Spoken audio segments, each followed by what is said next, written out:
We were trying to move from way in the south, a 2 days car journey north, and there were so many regulations and checkpoints. You really couldn't travel from neighborhood to neighborhood, let alone across provinces and states.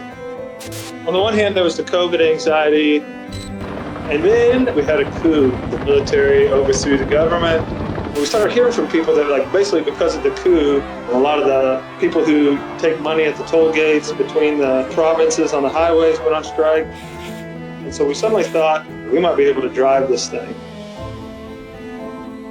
My wildest fears were like, oh, they're going to stop us and make us go quarantine in a government hospital, no air conditioning.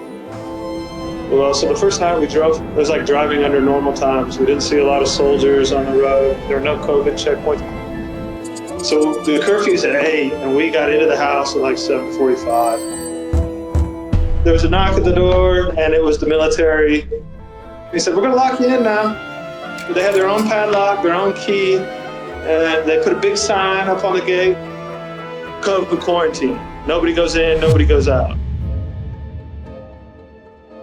Another family here in town had put some food in, but there still wasn't a ton of food. So what we would do for the food delivery is I would get a ladder and I would reach over and get the food.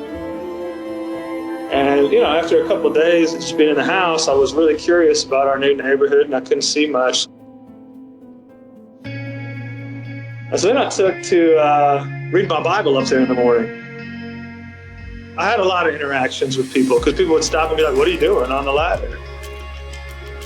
This one old boy, he came by and he saw me up there one morning when I was reading my Bible. He said, what are you doing up there? And I said, well, this is the Bible. I read the Bible every morning. I'm a Christian. Well, it turns out he's a Christian too. That was really how I started my friendship. He was just really tickled because he didn't know any other Christians in this neighborhood. And then this Muslim guy walks by. So I talked to him a lot up on the ladder. Almost every day he'd walk by, and he's super curious. Like, he's a super curious person. We talk about Islam and Christianity. I would just go up there on the top of the ladder and people would see me and I couldn't leave the house. I'd talk to them. They were curious about me and I was curious about the neighborhood and about them. So it's just a good way to see what was going on and just read the Bible and pray for people.